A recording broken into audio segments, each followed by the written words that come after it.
মোয়াজ্জেম, জেলায় আজ তাপমাত্রা কত দেখতে পাচ্ছেন?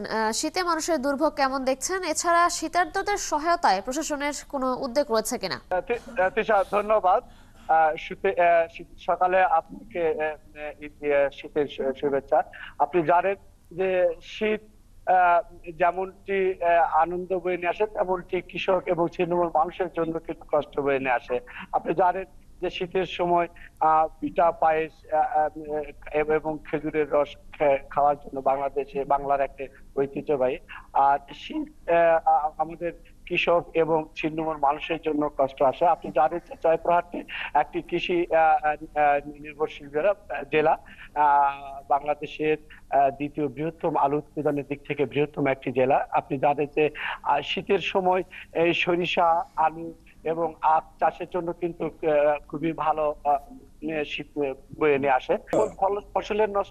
ফসলের কিছু কষ্ট হয়, যেমন আলু পোকা লাগানো এবং হলুদ লাগানো অসুখ রোগ বালাই দেখা দেয়।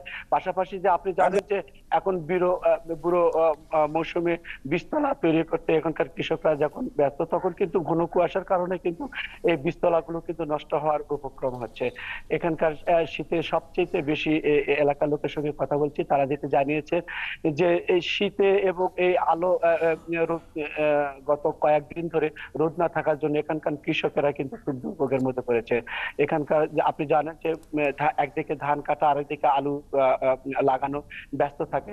কিন্তু আলু ধান কাটার পরে যে কৃষকরা যে আলু ধান যে রোদে শুকাবে, তখন কিন্তু তারা রোদের অভাবে কিন্তু এখানকার কৃষকেরা কিন্তু চরম দুর্ভোগের মধ্যে পড়েছে। এখানকার পশু যেমন গরু, ছাগল, এদেরও রোগ বালাই দেখা দিয়েছে। আমি এখানকার এলাকার সঙ্গে কথা বলেছি, তা অধিকাংশই বাড়িতে দেখা গেল যে যে হাঁস মুরগি রয়েছে, এই শীতজনিত কারণে কিন্তু তাদের কিন্তু রোগ বালার কারণে কিন্তু বলতে পারেন যে এই এলাকা পশু পাখি অর্থাৎ মুরগি, হাঁস এগুলো কিন্তু মারা গেছে। আপনি জানেন যে প্রচন্ড শীতের কারণে এখানকার ছিন্নমূল মানুষের কিন্তু চরম দুর্ভোগের মধ্যে পড়েছে। প্রতি বছরে কিন্তু এখানে শীত বস্ত্র সরকারি এবং বেসরকারি ভাবে বিতরণ করা থাকলেও কিন্তু এই বছরে কিন্তু শীত বস্ত্র বিতরণ করার কিন্তু এরকম কোনো লক্ষ্য পাওয়া যায় নাই। আমি এখানকার জেলা প্রশাসকের সাথে আফরোজা আক্তার চৌধুরীর সঙ্গে কথা বলছি। তিনি যেটি জানিয়েছেন যে এখন পর্যন্ত প্রধান উপদেষ্টার তহবিল থেকে কিন্তু এখনো কোনো শীতবস্ত্র কিন্তু এই জয়পুরহাটে কিন্তু আসে নাই। পাশাপাশি যে এখানকার যে স্থানীয় ভাবে যে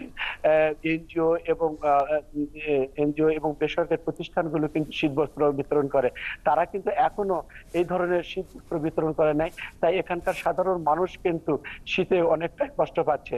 তখনই এই শীতে কষ্ট পাওয়ার কারণেই কিন্তু জয়পুরহাটে রেলে হকার্স মার্কেট কিন্তু এখানকার মানুষগুলো কিন্তু উছলে পড়া ভিড়। আর এই উছলে পড়া ভিড় হওয়ার কারণেই কিন্তু এই হকার্স মার্কেটের দোকানদারেরা কিন্তু অনেকটাই দাম বেশি চেয়ে বলছে এখানকার যে ক্রেতা, শীতার্ত মানুষরা। আর আমি এখানকার জয়পুরহাট জেলা হাসপাতালের সঙ্গে আমি কথা বলেছি, শহীদ আরমের সঙ্গে কথা বলছি। তিনি যেটা জানিয়েছে এই শীতজনিত কারণে কিন্তু এখানে রোগ বালাই দেখা দিয়েছে, বিশেষ করে শিশু এবং বৃদ্ধ মানুষের কিন্তু এখানে রোগ বালাই দেখা দিয়েছে। তারা কিন্তু হাসপাতালগুলিতে ভিড় করছে।